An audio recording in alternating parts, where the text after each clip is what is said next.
ప్రస్తుతం మనం సూర్యాపేట జిల్లా హుజూర్నగర్ నియోజకవర్గం పరిధిలోని మేళ్ళచేరు మండలం వేపల మాధవరం గ్రామ పంచాయతీ పరిధిలో మాజీ ఎంపీటీసీ పోచబోయిన వెంకయ్య గారు మాతో పాటు ఉన్నారు.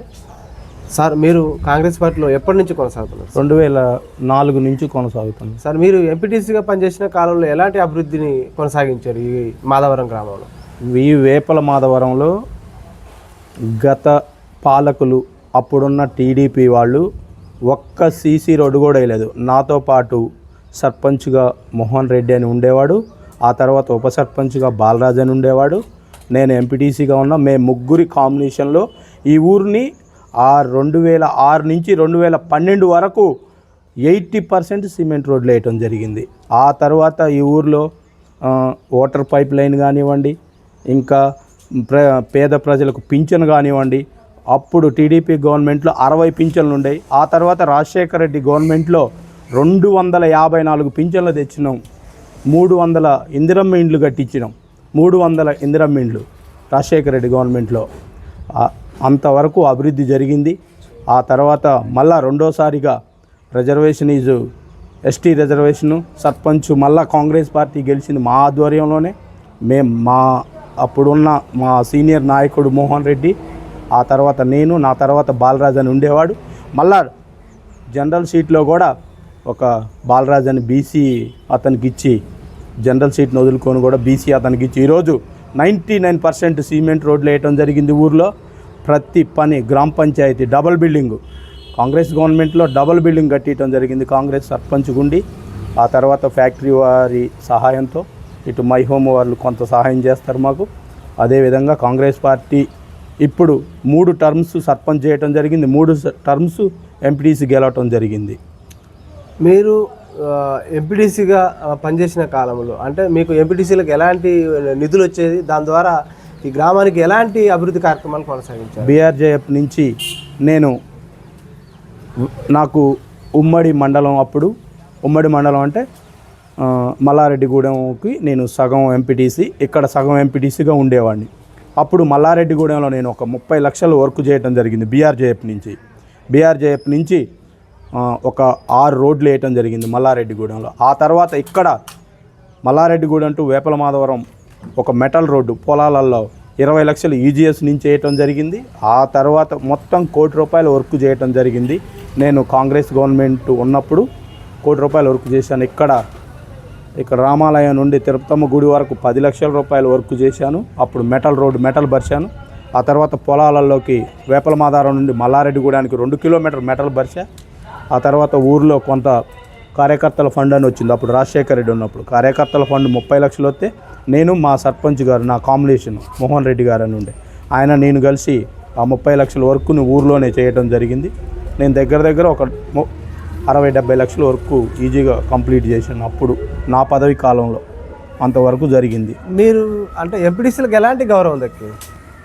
సరే, ఎంపీటీసీలకు గౌరవం దక్కిందంటే సర్పంచ్కు ఉన్నంత హోదా ఉండకపోవచ్చు, కాకుంటే ఎంపీటీసీ పరిధి ఎంపీటీసీది, ఇంకంతే.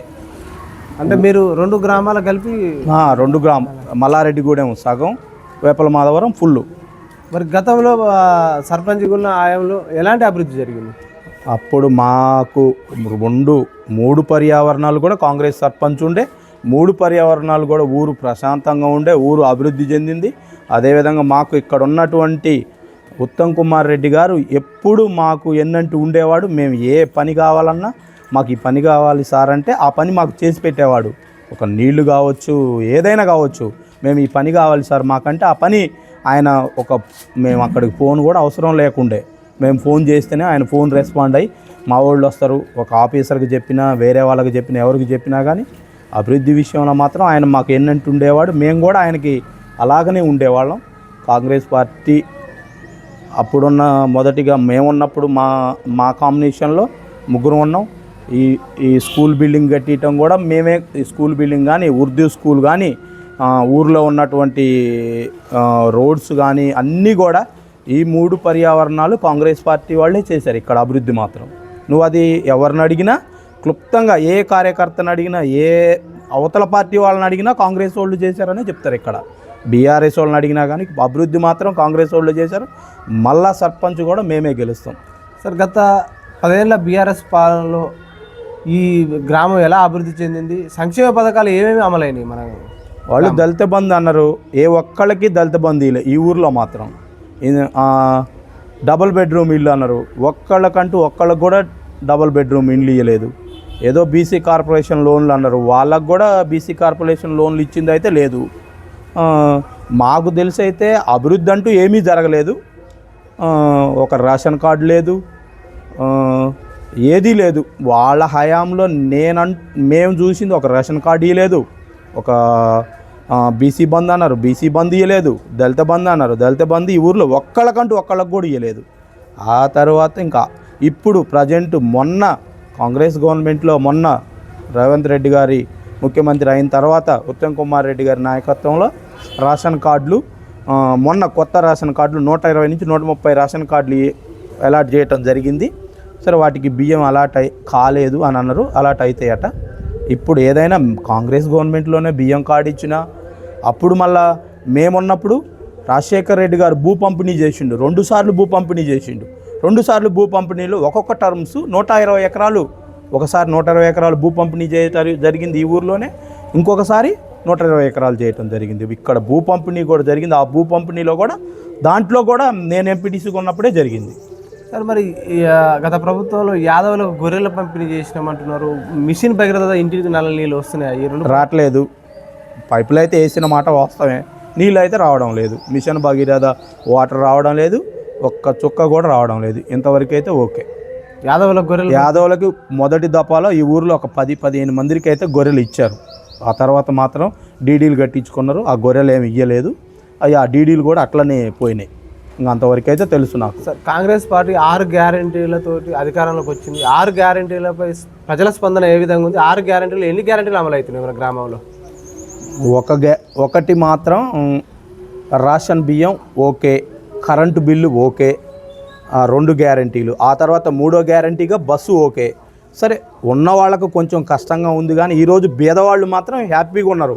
ఎందుకంటే వాళ్ళు ఊరికి పోవాలన్నా బస్సు ఎక్కిపోతున్నారు, ఊర్లో సన్న బియ్యం తీసుకుంటున్నారు. ఆ బియ్యం సన్న బియ్యం కాబట్టి ఉన్నోడికి అవసరం లేదు, బీదవాడికి అయితే సన్న బియ్యం అవసరమే కదా. వాళ్ళైతే మాత్రం హ్యాపీగానే ఉన్నారు, బస్సు విషయంలో హ్యాపీగానే ఉన్నారు. కరెంటు బిల్లు లేదు వాళ్ళకి, కరెంటు బిల్లు లేదు, ప్లస్ ఈ బియ్యం వస్తున్నాయి, ప్లస్ ఈ 3 పథకాలు మాత్రం అమల్లోనే ఉన్నాయి. కొంత రైతు బంధు విషయంలో సరే కొంత నెగ్లెన్సీ, బడ్జెట్ లేకనో ఏదో ఉంది, కొంత నెగ్లెన్సీ జరిగిన మాట వాస్తవమే. కానీ ఈ 3 గ్యారెంటీలు మాత్రం కన్ఫామ్ నడుస్తూనే ఉంది. అదిగాక మళ్ళీ ఇంకొకటి, రుణమాఫీ మాత్రం ఏ రాష్ట్రం చేయనంతగా తెలంగాణలోనే జరిగింది రుణమాఫీ. 90% రుణమాఫీ జరిగింది. సరే అది 10-20% జరగలేదన్నమాట వాస్తవమే. అది కూడా 2 లక్షలు అబోవ్ దాటిన వాళ్ళకి జరగలేదు. ఆయన ముఖ్యమంత్రి ఒక్క పొరపాటు జరిగింది. కాంగ్రెస్ పార్టీకి ఏం జరిగిందంటే, ఎంతున్నా లక్ష రూపాయలు ఈ దఫా వేస్తున్నా, ₹1,00,000 ఇక 1 ఇయర్ తర్వాత వేస్తా అని చెప్పుకున్నట్టయితే కాంగ్రెస్ పార్టీకి గుడ్ మైలేజ్ ఉండేదే. అక్కడ కొంత లోపం జరిగిన మాట అయితే వాస్తవమే. రైతులు కొంత రైతులు మాత్రం కొంత పార్టీ మీద అపోహం మీద ఉన్నారు, పేదవాళ్ళు మాత్రం హ్యాపీ. రైతులు ఏంటంటే ప్రధానంగా వాళ్ళ ఆవేదన ఏంటంటే 2 లక్షల రుణమాఫీ పూర్తిగా అంటే కొంతమంది కాలేదని ఆవేదన వ్యక్తం చేస్తున్నారు. అట్లాగే ₹500 సన్న ఓట్లకే మద్దతు ధర ఇస్తున్నారు. అన్ని పంటలు పండించిన పంటలకు మద్దతు ధర ఇస్తే బాగుంటుంది, వాళ్ళు కూడా ఆవేదన వ్యక్తం చేస్తున్నారు. ఇది కాంగ్రెస్ పార్టీ దీని మీద దృష్టి పెట్టే అవకాశం ఉందంటారా? సరే కొంత మేరకైతే మొన్న అయితే బోనస్ ఇచ్చిన మాట వాస్తవమే. మా దగ్గర మా మండలంలో మా ఊర్లోనే నేను 100 క్వింటాలు వేసిన. నేను 100 క్వింటాలు అంటే నాకు 50,000 బోనస్ వచ్చింది. మా పక్కనే ఇంకా రైతులు మా పక్కన పాటు వాళ్ళందరూ కూడా బోనస్ పడ్డది. మొన్న పెండింగ్ ఉన్న బోనస్ను కూడా 30 కోట్లు ఈ ఉమ్మడి నల్గొండ జిల్లాకి 30 కోట్లు ఉంటే రిలీజ్ చేసిన వాళ్ళు అవి కూడా పడిపోయినాయి. బోనస్ బాగానే ఉంది. కాకుంటే ఈ మిర్చి రైతులు మాత్రం ఇక్కడ మాకు టాలెంట్ ఏరియా ఇది, కొంత ఎక్కువ శాతం ఇక్కడ మిర్చి పండిస్తాం. మాకు కొంత ఇబ్బందిగానే ఉంది. ఆ విషయంలో కొంత మంత్రి గారు రేవంత్ రెడ్డి గారు ఆ విషయాన్ని కొంత వాళ్ళు దృష్టిలో తీసుకొని కొంత మద్దతు ధర సరే మినిమం ₹10,000 ఉన్నది తేజాలు, ఇవాళ ఒక ₹15,000 ₹13,000 అది పెట్టి వాళ్ళు కొంత దాన్ని మాడిఫై చేయాల్సిన అవసరం ఉంది. కొంత ఇస్తే బాగుంటుందేమని అనుకుంటున్నాను నేను. రైతులు మాతో వాళ్ళు కలిసిన సందర్భంలో వాళ్ళు ప్రధాన గోడు వెలవేసుకుంటున్నారు. మిర్చి ఇంతకుముందు క్వింటాల్ 25,000 దాకా పోయింది. ఇప్పుడు సగానికి సగం ధర కూడా రావట్లేదు. దీని మీద ప్రభుత్వం దృష్టి పెట్టి మా మిర్చి రైతులను ఆదుకునే పరిస్థితి ఏమైనా ఉందా కాంగ్రెస్ ప్రభుత్వం? రాష్ట్ర ప్రభుత్వం చేతిలో ఏముంటుంది, అది కేంద్ర ప్రభుత్వానికి సంబంధించింది. రాష్ట్ర ప్రభుత్వం ఏం చేయగలదు అది రైతులకు కూడా తెలిసింది. ఇలా మీడియా ప్రతిదీ సెల్లులు ఉన్నాయి, మీడియా బాగా ఫాస్ట్ ఉంది. ఎవడు తెలవనోడు అంటూ ఎవరు లేరు. ఆ రోజు 18,000-20,000 ఉన్నమాట వాస్తవమే. ఈరోజు మద్దతు ధర అంటే కేంద్రం నిర్ణయం తీసుకునేది. ఇంకా అది ఒక్క రాష్ట్రం వాళ్ళు చేసే పని కాదు కదా. అన్ని రాష్ట్రాల వాళ్ళు దాన్ని, కర్ణాటక ఉంది, మన పక్కన ఆంధ్రప్రదేశ్ ఉంది, తెలంగాణ ఉంది. అట్లనే ఈ మిర్చి పండించే రాష్ట్రాలన్నీ కూడా కలిసి కేంద్రానికి కొంత ప్రపోజ్ చేస్తే బాగుంటుందేమో అనుకుంటున్నాను నేనైతే. నాకు తెలిసినది అది. సరే, హుజూర్ నగర్ నియోజకవర్గం నుంచి ప్రాతినిధ్యం వహిస్తున్న ఉత్తమ్ కుమార్ రెడ్డి సార్ గారి ఆధ్వర్యంలో మంత్రిగా ఉన్నారు. ఇప్పుడు ఆయన సీనియర్ మాజీ పిసిసి అధ్యక్షులు, సీనియర్ నేత, సౌమ్యుడు. ఉత్తమ్ కుమార్ రెడ్డి సార్ గారి ఆధ్వర్యంలో ఎలాంటి డెవలప్మెంట్ కార్యక్రమాలు జరుగుతున్నాయి హుజూర్ నగర్ నియోజకవర్గంలో? ఉత్తమ్ కుమార్ రెడ్డి ఈ నియోజకవర్గానికి మాకు సరే, ఆయనకి పిల్లలు లేరు అని చెప్తాడు. మేము కూడా ఆయన పిల్లల్లాగానే భావిస్తాడు మమ్మల్ని కూడా. ఆయన చేసినటువంటి అభివృద్ధి ఏ నియోజకవర్గంలో జరిగి ఉండదేమో బహుశా. నాకు తెలిసి అయితే మ్యాక్సిమం అయితే నేను పక్క రాష్ట్రం పోయినా, పక్క రాష్ట్రంలో కూడా మాకు తెలిసిన వాళ్ళు ఉన్నారు. కానీ ఎక్కడా కూడా ఇటువంటి అభివృద్ధి రోడ్డు వేసినా, ఏ రోడ్డు వేసినా ఉత్తమ్ కుమార్డే, ఏ లిఫ్ట్ కట్టినా ఉత్తమ్ కుమార్డే, ఏ సబ్ స్టేషన్ కట్టినా ఉత్తమ్ కుమార్డే, ఏ పైప్ లైన్ వేసినా ఉత్తమ్ కుమార్డే, ఏ కరెంటు తెచ్చినా, ఏది తెచ్చినా ప్రతి ఒక్కటి కూడా ఇక్కడ చేసినటువంటి ఎంఆర్ఓ ఆఫీస్ కట్టిన ఆయనే. ప్రతిదీ ఎవ్రీ డెవలప్మెంట్ విషయంలో ఆయన 100% ఈ నియోజకవర్గం కానీ పక్క నియోజకవర్గం, ఈ 2 నియోజకవర్గాలను ఆయన తీర్చిదిద్దినటువంటి ఘనత అది ఆయనకే తప్పింది తప్ప ఎవరికి చేత కాదు కూడా. ఇప్పుడు కూడా ప్రజెంట్ కూడా ఒక 1600-1700 కోట్లతో ఒక పెద్ద ప్రాజెక్ట్ లిఫ్ట్ని తయారు చేసి ఇంకా హుజూర్ నగర్ నియోజకవర్గానికి మొత్తానికి ఆయన ఏర్పాటు చేసిండు. అదేవిధంగా హుజూర్ నగర్లో ఇందిరమ్మ ఇండ్లు ఆయన ఉన్నప్పుడు 10 సంవత్సరాల కాంగ్రెస్ గవర్నమెంట్లోనే ఉండే. ఆ తర్వాత టీఆర్ఎస్ వాళ్ళు వచ్చిన తర్వాత వాటిని పడుకోబెట్టారు. మళ్ళీ ఇప్పుడు కాంగ్రెస్ గవర్నమెంట్ వచ్చినాక వాటికి ప్రత్యేక బడ్జెట్ అలాట్ చేసి ఇప్పుడు అవి ఒక రూపురేఖలు దిద్దుకొని ఉన్నాయి. వాటిని కూడా పంచడానికి సిద్ధంగా ఉన్నాడు. ఆయన అభివృద్ధి తప్ప ఆయనకు అవినీతి అంటూ తెలియదు. అభివృద్ధే తెలుసు తప్ప ఉత్తమ్ కుమార్ రెడ్డికి ప్రజలు అభివృద్ధే తప్ప ఆయన రెండో ఆలోచనే ఉండదు ఆయనకి. అందుకే ఆయనకి ఎన్నంటుండి ఓట్లు వేస్తారు. ఇక్కడ పార్టీలకు అతీతంగా ఓట్లు వేస్తారు. కాంగ్రెస్ పార్టీ అని మేము చెప్పుకోవటం కాదు, బీఆర్ఎస్ వాళ్ళు కూడా ఆయనకు ఓటేస్తారు. ఇక్కడ స్థానికంగా సార్, ఇక్కడ మన నియోజకవర్గం ఆనుకుని దామరచర్ల పవర్ ప్లాంట్ గత ప్రభుత్వంలో శంకుస్థాపన చేయడం సార్. మరి ఇప్పుడున్న ప్రభుత్వం దాన్ని ముందు కొనసాగించి అక్కడ భూములు కోల్పోయిన రైతులకు పునరావాసం కానీ, అక్కడ స్థానికంగా ఉన్న భూములు కోల్పోయిన యువతకు ఉద్యోగాల కల్పన ఎలాంటి ప్రోత్సాహం ఇస్తుంది కాంగ్రెస్ పార్టీ? సరే, గత ప్రభుత్వం దాన్ని ఓపెన్ చేసిన మాట వాస్తవమే. సరే, ఇప్పుడున్న ప్రభుత్వం కొంత చొరవ తీసుకొని అక్కడున్న లోకల్ ఎంప్లాయ్మెంట్ చేయాల్సిన అవసరం ఉంది. ఈ గవర్నమెంట్ కానీ, ఇక్కడున్న మినిస్టర్లు కానీ, అక్కడ స్థానిక ఎమ్మెల్యే కానీ, అక్కడ నష్టపోయినటువంటి రైతులకి, ఇక్కడ పులిచింత ప్రాజెక్టు కింద నష్టపోయిన రైతులకి ప్యాకేజీ ఇప్పించుకుంటూ ఇదే ఉత్తమ్ కుమార్ రెడ్డి ప్యాకేజీ ఇప్పించుకుంటూ పిల్లలకు కూడా, పెళ్ళి కాని పిల్లలకు కూడా ప్యాకేజీ ఇప్పించిండు. అక్కడ కూడా అదే సిస్టమ్ని ఫాలో అయ్యి, గవర్నమెంట్ ఫాలో అయ్యి అది ఇప్పించటం కొంత మంచిదే. దాన్ని చేయటం కూడా మంచిదే. అక్కడ స్థానికులకి ఉద్యోగాలు ఇప్పించటం కూడా మంచిదే. గవర్నమెంట్కి కూడా మంచి గుడ్ నేమ్ వస్తుంది. ఈయన మినిస్టర్గా ఉన్నాడు కాబట్టి ఉత్తమ్ కుమార్ రెడ్డి గారు, వీరికి కూడా మంచి పేరు వస్తుందని అనుకుంటున్నాను నేనైతే. సార్, స్థానిక సంస్థల ఎలక్షన్లు పూచి సంవత్సరం పైచీలకి అయిపోతుంది. స్పెషల్ ఆఫీసర్ల పాలన వల్ల గ్రామంలో అభివృద్ధి కుంటుపడుతుంది. కేంద్రం నిధులు కూడా రావడం లేదు. దానివల్ల గ్రామాల అభివృద్ధి కుంటుపడిపోతుందని ప్రజలు ఆవేదన వ్యక్తం చేస్తుంటారు. మరి ఈ స్థానిక సంస్థల ఎలక్షన్లకు పెట్టే అవకాశం ఉందంటారా? సరే, కొంత ఈ బీసీ కులగణన తీసుకున్నారు. ఆ బీసీ కులగణన సరే, అది వీళ్ళు కులగణన చేసి సెంట్రల్కు పంపించడం జరిగిందని అంటున్నారు. వాళ్ళు ఆమోదించే పరిస్థితిలో లేరు. సరే, వాళ్ళు ఆమోదించకపోయినా సరే, మా పార్టీ పరంగా రేవంత్ రెడ్డి గారు ఏమంటుందంటే మేము బీసీలకు 40% టికెట్లు మేమే ఇచ్చుకుంటామని చెప్తున్నాడు. సరే అది అట్లా కొనసాగించినా సరే స్థానిక సంస్థల ఎన్నికలు అయితే జరపాల్సిన అవసరం ఉంది. కొంత పాలన అయితే కుంటుపడ్డ మాట వాస్తవమే, కొంత ఇబ్బందే ఉన్నది లోకల్లో. స్థానిక సంస్థల ఎన్నికలు పెడితేనే బాగుంటుందని నా పర్సనల్ ఒపీనియన్.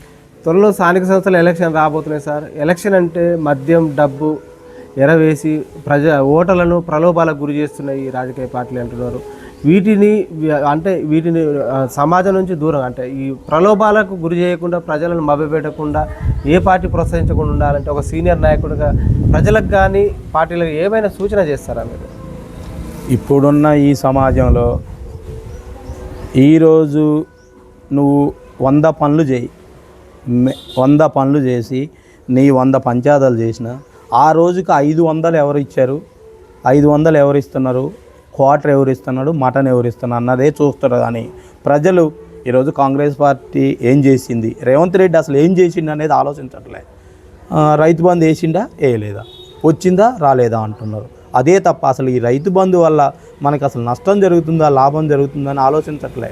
ఇక్కడ లోకల్లో ఉన్న ఓటర్స్ కూడా ఏంటంటే ఈరోజు మాకు అసలు ఎవరు 500 ఇచ్చారు, ఎవరు క్వార్టర్ ఇచ్చారు, ఎవరు మటన్ ఇచ్చారు, మేము ప్రలోభ పెట్టినా, మేము వద్దని తీసుకోవద్దని చెప్తినా వినే పరిస్థితిలో జనం లేరు. జనం కంటిన్యూగా అది కొనసాగుతూనే ఉన్నది. యువత డ్రగ్స్కు మద్యానికి బానిస అయ్యి వాళ్ళ కుటుంబాలను చిన్నభిన్నం చేసుకుంటున్నారు. యువతకు ఉపాధి అవకాశాలు లేకపోవడం ఒక కారణమై ఉండొచ్చు. అలాగే ఇటీవల మహిళల మీద కూడా అగత్యాలు పెరిగిపోతున్నాయి సార్.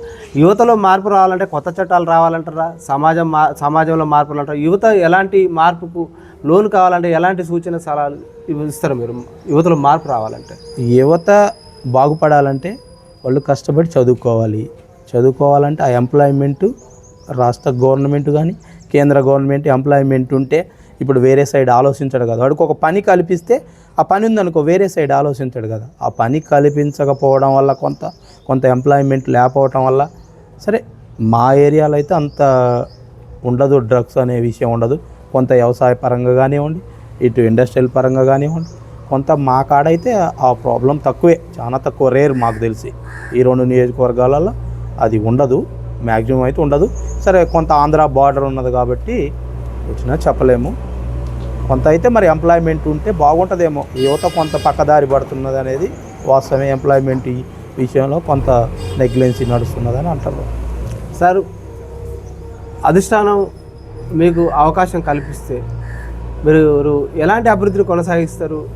ఎలాంటి వ్యక్తిని ఎన్నుకుంటే గ్రామాలు అభివృద్ధి చెందుతాయని మీరు భావిస్తారు? గ్రామంలో మంచి వాతావరణం కలిగి ఉండాలి. నా ఒపీనియన్ అయితే మాత్రం ఉచితం అనేదాన్ని తీసేయాలి. ఏ గవర్నమెంట్ వచ్చినా ఉచితం తీసేయాలి. విద్యా వైద్యం ఎంప్లాయ్మెంట్ ఈ మూడుని కంటిన్యూగా కొనసాగించుకుంటూ పోతే ఈ ఉచితాన్ని అంతా తీసేసి అన్ని రాష్ట్రాలు కూడా సరే మన స్థాయి కాదు. నా ఒపీనియన్ అయితే మాత్రం చెప్పడం తప్పలేదు. ఒక ప్రౌఢుడిగా చెప్పే నీకు అర్హత ఉన్నది. నేనేమంటున్నా విద్యం ఎంప్లాయ్మెంట్ ఈ 3 ఉచితం ఇచ్చినా బాధ లేదు. కాకుండా అన్ని ఉచితం ఇవ్వద్దు, ఇచ్చి సోమరిపోతులను చేయాల్సిన అవసరం లేదు. రాష్ట్రాలలో ఈ ఉచితాన్ని బంద్ చేయాల్సిన అవసరం చాలా ఉంది. ఉచితం అనేదాన్ని బంద్ చేయాలి, చాలా వరకు అరికట్టాల్సిందే. అప్పుడు కష్టపడి పనిచేస్తాడు. ఒక విద్యావంతుడిని ఎన్నుకుంటే ఊరు బాగుంటుంది, ఊరిలో ఉన్న ప్రజానీకం బాగుంటుంది, పరిపాలన కూడా మంచిగా ఉంటుంది. మేము 15 సంవత్సరాలు పరిపాలించినా ఏ ఒక్క తగాదా ఉండదు, ఏ ఒక్క గొడవ ఉండదు. ఊరు ప్రశాంతంగా 15 సంవత్సరాలు కొనసాగించడం జరిగింది. అదేవిధంగా మళ్ళీ కూడా సర్పంచ్గా నాకంటూ అవకాశం వస్తే నేనైతే మాత్రం ఏ అవినీతికి తావు లేకుండా పరిపాలన చేసి పార్టీకి మంచి పేరు తెస్తానని చెప్తున్నాను సార్. ఫైనల్గా సార్, స్థానిక సంస్థలు అంటే ఎంపీటీసీలు కానీ సర్పంచ్ కానీ వార్డు మెంబర్లు గెలిచిన తర్వాత స్థానికంగా ఉండడం లేదు. దానివల్ల ప్రజలకు అందుబాటులో లేకపోవడం, అభివృద్ధిలో వెనకబడిపోవడం జరుగుతుంది. ఎలా అంటే స్థానికంగా ఉండకపోవడం వల్ల ఎలాంటి నాయకుడిని ఎన్నుకోవడం వల్ల అభివృద్ధి జరుగుతుంది అంటారు? ఇప్పుడు సరే కొన్ని ఊర్లలో అది వాస్తవమే. ఇక్కడ గెలిచిన తర్వాత వాళ్ళు హైదరాబాద్లో సెటిల్ కావటం, పక్కనున్న సిటీలో కోదాడో హుజూర్నగర్ పోవడం, ఇక్కడ అందుబాటులో ఉండకపోవడం, సరే కొంత ప్రజలకు ఇబ్బందికరమైన విషయం.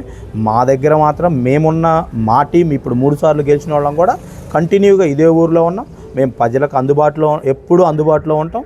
ఏ చిన్న విషయం వాళ్ళకి ఏ ప్రాబ్లం వచ్చినా సరే, చిన్న భార్యాభర్తల గొడవలు వచ్చినా, ఇంకోటి వచ్చినా, స్టేషన్ గొడవలు వచ్చినా, పొలాల గేట్ల కాడ వచ్చినా కానీ మేము దగ్గరుండి బాధ్యత రహితంగా ఆల్ పార్టీలకు అతీతంగా ఈరోజు పంచాయతీ ఉంది, ఎంపీటీసీ గారు రావాలంటే పోయి ఇక్కడ మాకు ఒక సిద్ధాంతం ఉంది.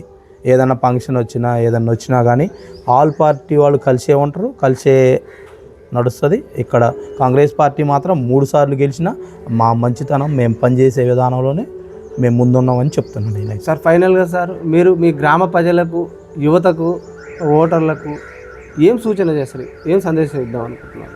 మా జరగబోయే ఎన్నికలు మా గ్రామ ప్రజలు ఇక్కడ ఉన్నటువంటి ఓటర్స్ కానివ్వండి, మా యువతకి కొంత ఉద్యోగాలు లోటు ఉంది. సరే, నేనంటూ సర్పంచ్గా ఒకవేళ పోటీలో ఉండి గెలిచిన తర్వాత కొంత ఎంప్లాయ్మెంట్ విషయంలో మా మంత్రివర్యులు సహకారంతో ఆ ఎంప్లాయ్మెంట్ ఇక్కడ ఉన్నటువంటి మహిమ ఫ్యాక్టరీ వారితో కానివ్వండి, మా పక్కన సువర్ణ ఫ్యాక్టరీ ఉంది, ఇక కొంత ఇండస్ట్రియల్లో కొంత మా యువతకి జాబులు ఇప్పించే విషయంలో దగ్గరుండి నేను ఆ చొరవ తీసుకుంటాను. ఇక్కడ మా ప్రజలు కూడా కొంత చాలా చైతన్యవంతులు. ఇక్కడ మాకు కొంత వారు కూడా చాలా చైతన్యవంతులు. సరే, ఈ రైతు బంధు విషయం కొంత డిలే ఉన్నది, కాంగ్రెస్ పార్టీకి కొద్దిగా ఇబ్బందిగా ఉంది. రైతు బంధు ఒకటి, ఈ రుణమాఫీ, మిగిలిన రుణమాఫీని కూడా వారు అన్నమాట ప్రకారం కొంత కూడా జరిగితే ఇక్కడ ఉన్నటువంటి ప్రజలందరూ కూడా కాంగ్రెస్ పార్టీకి ఎన్నంటి ఉంటారని అనుకుంటున్నాను నేనైతే. Okay sir, thank you sir. చూస్తూనే ఉండండి మీ తెలుగు టీవీ.